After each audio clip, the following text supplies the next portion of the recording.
राधे राधे। मैं ज्योति आपका हमारे चैनल पर स्वागत करती हूँ। आज एकादशी के मोहिनी व्रत का वर्णन करने जा रही हूँ। मोहिनी एकादशी व्रत कथा के अनुसार एक समय की बात है।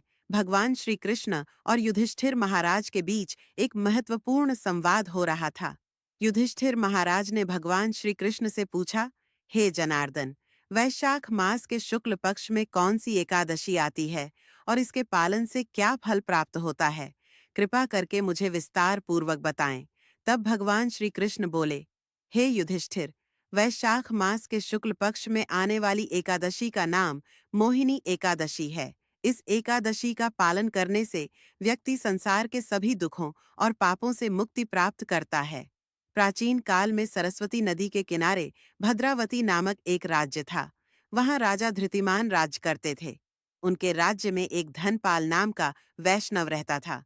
वह भगवान विष्णु का परम भक्त था। दान पुण्य आदि कार्यों में वह सदा लगा रहता था। उसने अपने राज्य में अनेक धर्मशालाओं प्याऊ आदि की स्थापना करवाई थी। धर्मपाल के पंचपुत्र थे, सुमना, प्रीतिमान, मेधावी, सुकृति और धृष्टबुद्धि। उनका पांचवा पुत्र नाम के अनुसार अत्यंत दुराचारी था। मदिरापान, मांस भक्षण आदि करता था। पाप कर्मों में वह सदा लगा रहता था। एक दिन उसके पिता ने उसे वेश्या के साथ देख लिया। इस समय उसने उसे अपने घर से निकाल दिया। आप धृष्ट बुद्धि ने अपने नगर में चोरी करना शुरू कर दिया। पकड़े जाने पर वह जंगल की ओर भाग गया। पशु पक्षियों को मारकर खाने लगा।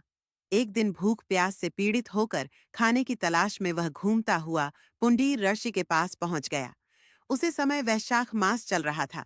मुनिवर गंगा स्नान करके वापस लौट रहे थे। उनके भीगे हुए कपड़ों के छींटे धृष्ट बुद्धि पर पड़े, जिससे उसे सद्बुद्धि की प्राप्ति हुई।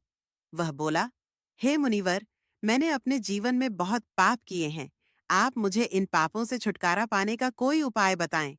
उसकी यह बात सुनकर आर्षि बोले, तुम वैशाख के शुक्ल पक्ष की मोहिनी एकादशी का व्रत करो। इससे तुम्हारा समस्त पाप नष्ट हो जाएंगे। मुनि के वचन सुनकर वह प्रसन्न हुआ और उनके द्वारा बताई गई विधि के अनुसार उसने मोहिनी एकादशी का व्रत किया। इस व्रत के प्रभाव से उसके सभी पाप नष्ट हो गए और अंत में उसे विष्णु लोक प्राप्त हुआ। इससे व्यक्ति को मोह जाल से मुक्ति प्राप्त होती है। पूरे संसार में इससे श्रेष्ठ कोई व्रत नहीं है। इसकी कथा पढ़ने और सुनने से 1000 गौदान का पुण्य प्राप्त होता है।